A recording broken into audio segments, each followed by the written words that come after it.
Hello, book people. PT Hylton here. Oh my God, it feels good to be back and talking about Sandman again. I spent last week in Disney World with my family, which is why I was away. A place not without its surreal Sandman-esque types of things going on, but I very much enjoyed it. It was a lot of fun, and now I'm excited to be back talking to you about Brief Lives. Man, there's a lot to talk about in this one, isn't there? First of all, one thing that I realized I've never talked about in these Dream Read-Along videos is the way that the storylines alternate, and you may have picked up on it as well, but I think the first time I read through the series I didn't as much, but the series alternates between, first of all, storylines that have kind of a more male perspective and storylines that have a more female perspective, so you've got Season of the Mists, more male perspective. I'm sorry, that was wrong. You have Preludes and Nocturnes, which is more of a male perspective, and then you have A Doll's House, more of a female, Seasons of the Mist, more male, so on and so on. But you also alternate between like humans and more focused on Morpheus, I think. In this collection is interesting because I think out of all the collections in the series, it's the most like directly focused solely on the Endless, not Morpheus. And it's great because a lot of the questions we've had for a long time kind of start to be answered here. As far as like the prodigal, we meet him, the former Destruction, who is, probably the most likable member of the Endless to my thinking, although Delirium certainly has her charms as well, although she can be a bit scary at times too. But I think this story, it seemed like for the first half or so of the Sandman series, the look at the different Endless other than Morpheus were just few and far between, and every time we saw one it was like, ooh. And this was like a feast for the people who've been waiting hungrily to see more of the Endless. So that was great. Really, to me, this story is about change. We see a lot of people changing in a lot of ways. The story starts with a lot of people at kind of their status quo, where we have Orpheus, who is, of course, Morpheus' son, who is the severed head he's being taken care of by these people. And there's a whole interesting thing about how he's just endlessly sitting there as a severed head for centuries and centuries, and generations of these people are taking care of him. We also see it's pretty cool after you read the whole story, if you go back and look, you can see the opening panel is these two islands. One is Orpheus, and we don't see what's on the other one. It just seems like it's in the background, but of course later we find out. By the way, I should mention these are full of spoilers. Should I say that every time? I don't know. This has got a lot of spoilers though for Brief Lives. I just gave one of them. I'm going to give some more. So we've got that, and then we've got one of the oddest choices in Sandman, but a really interesting one to me, which is Sandman has just broken up with this girl, or this woman. In the previous storyline, we heard that he had a new, it was alluded to a few times that he had a new love interest.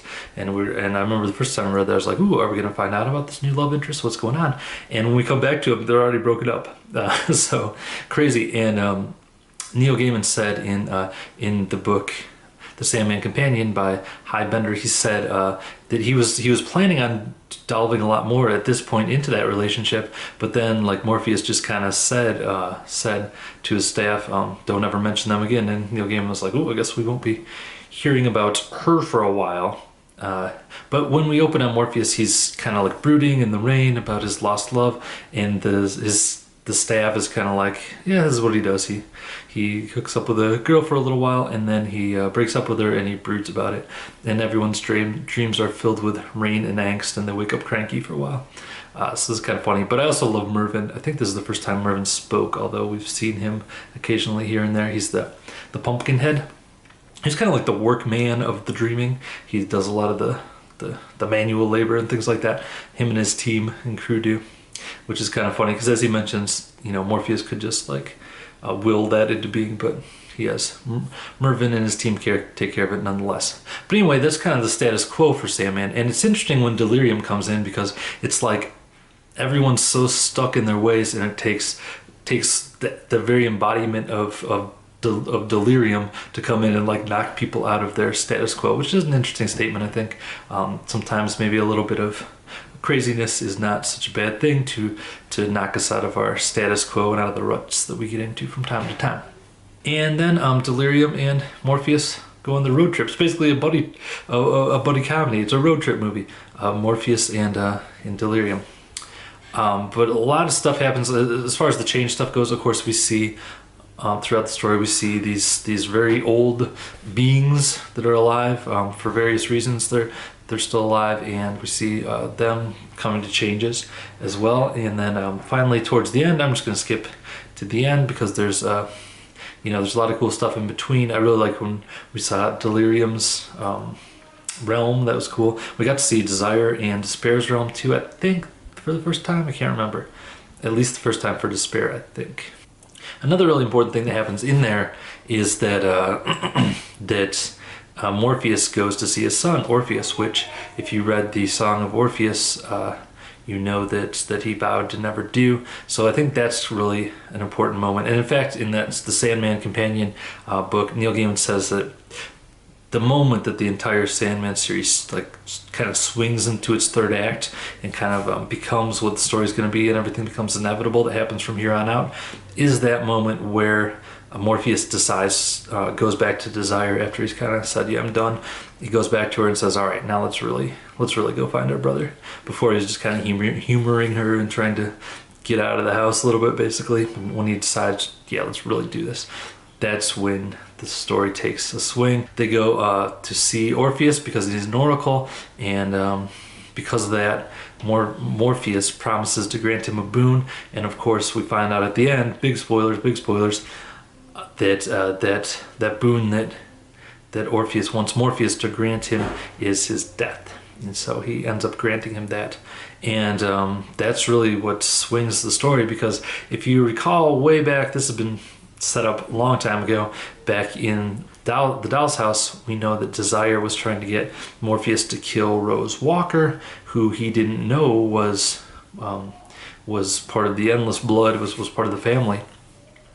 And she was trying to trick him into killing her for some reason. We found out later in the 3 Decembers in a January, one of my favorite issues, that Desire got mad at Morpheus after he won the bet and said I'll get him to spill his own blood. I'll sick the kindly ones on him.